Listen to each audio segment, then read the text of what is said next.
Good morning students. Class ninth में मैंने आपको जैव विविधता बता दिया था और ये भी बता दिया था कि वर्गीकरण क्या होता है। ये सब मैंने आपको पिछले वीडियो में बताया था।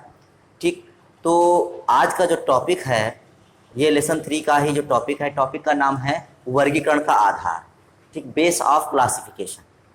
तो टॉपिक शुरू करने से पहले अगर आप हमारे चैनल पर नए हैं तो चैनल को सब्सक्राइब कर लें, बेल आइकन को दबाएं ताकि आपको वीडियो की नोटिफिकेशन मिल सके। चलिए शुरू करते हैं वर्गीकरण का आधार। देखिए, आप ये जानते हैं कि वर्गीकरण क्या होता है। वर्गीकरण में क्या होता है कि हम जीव जंतुओं को अलग अलग समूहों या वर्गों में रखते हैं। क्यों रखते हैं? क्योंकि हम उनका आसानी से अध्ययन कर सकें।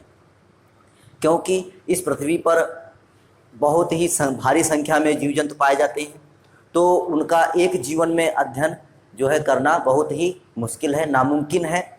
और अगर हमें उनका अध्ययन करना है तो उसके लिए हम वर्गीकरण का सहारा लेते हैं। लेकिन ये वर्गीकरण जो किया जाता है ये उसका आधार क्या होता है, हम कैसे जीव जंतुओं को अलग अलग समूहों या वर्गों में रखेंगे। अगर आपसे प्रश्न पूछा जाए कि हम जीव जंतुओं का वर्गीकरण कैसे करेंगे, तो उसी का उत्तर आपको इसमें मिलेगा कि हम जीव जंतुओं का वर्गीकरण किस आधार पर करते हैं। तो चलिए शुरू करते हैं। जीवों के वर्गीकरण के लिए कोशिकाओं की प्रकृति। पहला क्या है? कोशिकाओं की प्रकृति, कि जीव जंतु जो हैं उनमें कोशिकाएं किस प्रकार की हैं, प्रोकैरियोटिक हैं, यूकैरियोटिक हैं, केंद्रक युक्त हैं या केंद्रक रहित हैं। तो इस प्रकार से तो जीवों के वर्गीकरण के लिए कोशिका की प्रकृति, ठीक, और जो उसमें विभिन्न लक्षण हैं, ठीक, तो लक्षण और उनमें जो परस्पर संबंध है, इनके आधार पर जीवधारियों का वर्गीकरण किया जाता है। किसके आधार पर?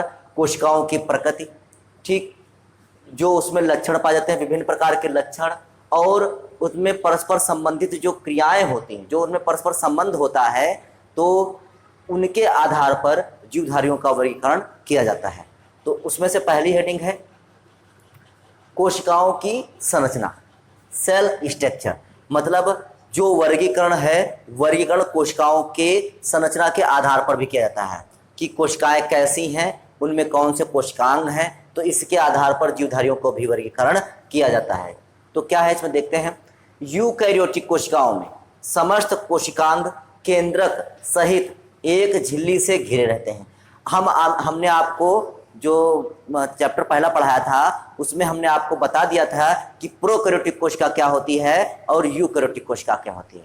ठीक, प्रोकैरियोटिक कोशिकाएं वे होती हैं जिनमें केंद्रक अल्प विकसित या अनुपस्थित होता है, प्रोकैरियोटिक कोशिका कहलाती हैं। यूकैरियोटिक कोशिका क्या होती है? जिनमें केंद्रक पूर्ण रूप से विकसित होता है। ठीक, इसमें एक कोशिकीय या बहुकोशिकीय जंतु भी आ सकते हैं। तो यूकैरियोटिक कोशिकाओं में समस्त कोशिका केंद्रक सहित एक झिल्ली से घिरे रहते हैं। जैसा कि हमको यूकैरियोटिक कोशिकाओं में पता है कि यूकैरियोटिक कोशिकाओं में क्या पाए जाते हैं? केंद्रक पाए जाते हैं। तो यूकैरियोटिक कोशिकाओं में जितने भी कोशिकांग होंगे सबके अंदर क्या पाया जाएगा? केंद्रक। मतलब जितनी भी कोशिकाएं होंगी सबके अंदर क्या पाया जाएगा? केंद्रक पाया जाता है। तो वही लिखा हुआ है, यूकैरियोटिक कोशिकाओं में समस्त कोशिकांग केंद्रक सहित एक झिल्ली से घिरे रहते हैं। फिर आगे, अतः कोशिकीय क्रियाएं अलग अलग कोशिकाओं में ठीक प्रकार से होती हैं। मतलब क्योंकि यूकैरियोटिक कोशिकाओं में मोस्टली बहुकोशिकीय जंतु भी आ जाते हैं, तो उनमें जितनी भी कोशिकाएं होती हैं, उनमें जो क्रियाएं होती हैं वो अलग अलग, सभी कोशिकाओं में अलग अलग क्रियाएं चल रही होती हैं। सभी कोशिकाओं में अलग अलग कोशिकाओं में ठीक प्रकार से होती है। मतलब जितनी भी कोशिकीय क्रियाएं हैं वो अलग अलग कोशिकाओं में ठीक प्रकार से होती हैं। अब आगे क्या है? झिल्ली रहित कोशिकांगों, मतलब प्रोकैरियोटिक, मतलब ऐसी कोशिकाएं जिसमें झिल्ली रहित अर्थात केंद्रक रहित हैं। ठीक, झिल्ली रहित कोशिकांगों व केंद्रक वाली कोशिकांगों, मतलब यूकैरियोटिक, झिल्ली रहित कोशिकांगों व केंद्रक वाली कोशिकांगों में जैव रासायनिक क्रियाएं अलग अलग तरीके से होती हैं। इसका कहने का मतलब यह है कि जो प्रोकैरियोटिक कोशिकाएं होती हैं और जो यूकैरियोटिक कोशिकाएं होती हैं उनमें जो जैव रासायनिक क्रियाएं, कौन सी क्रियाएं? जैव रासायनिक क्रियाएं अलग अलग तरीके से होती हैं। अब जैव रासायनिक क्रियाएं क्या होती हैं? जैव रासायनिक क्रियाएं, जैव माने होता है जीव, जैव माने क्या होता है? जीव। तो और रासायनिक क्रियाएं मतलब रासायनिक क्रियाएं, तो जीवों में होने वाली रासायनिक क्रियाएं।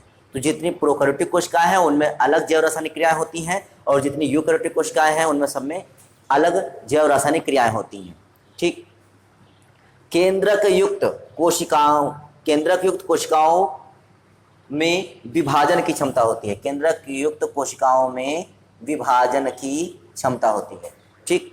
जो केंद्रक युक्त कोशिकाएं होती हैं मतलब यूकैरियोटिक, केंद्रक युक्त कोशिकाओं में क्या होती है, विभाजन की क्षमता होती है, जिससे बहुकोशिकीय जीवों का निर्माण होता है। क्योंकि जिनमें कोशिकाओं में केंद्रक पाए जाते हैं वो विभाजन होती रहती है, 1 से 2 कोशिका, 2 से 4, 4 से 8, 8 से 16, 32, 64, इस प्रकार से उनका द्विगुणन होता रहता है, कोशिकाओं का विभाजन होता रहता है, और जिससे बहुकोशिकीय जीवों का निर्माण हो जाता है।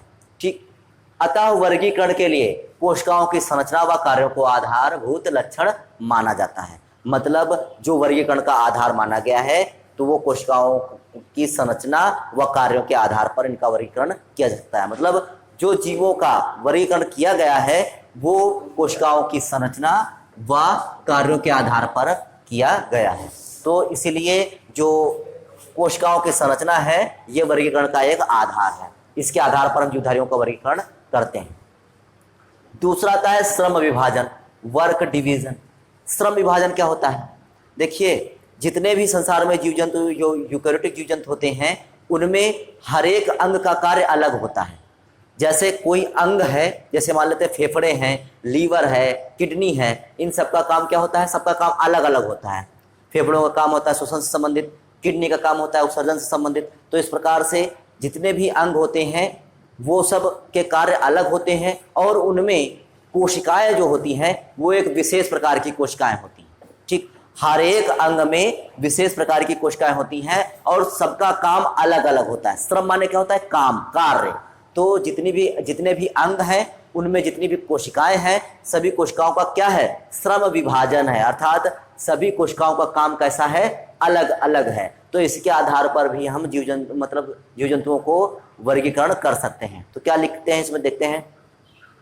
बहुकोशिकीय जीवों में कोशिकाएं अकेले या समूह में पाई जाती हैं। मतलब जो बहुकोशिकीय जीव होते हैं, मतलब यूकैरियोटिक जीव होते हैं, वो उनमें कोशिकाएं एक कोशिकीय भी हो सकती हैं और समूहों, मतलब कोशिकाएं समूह में पाई जाती हैं।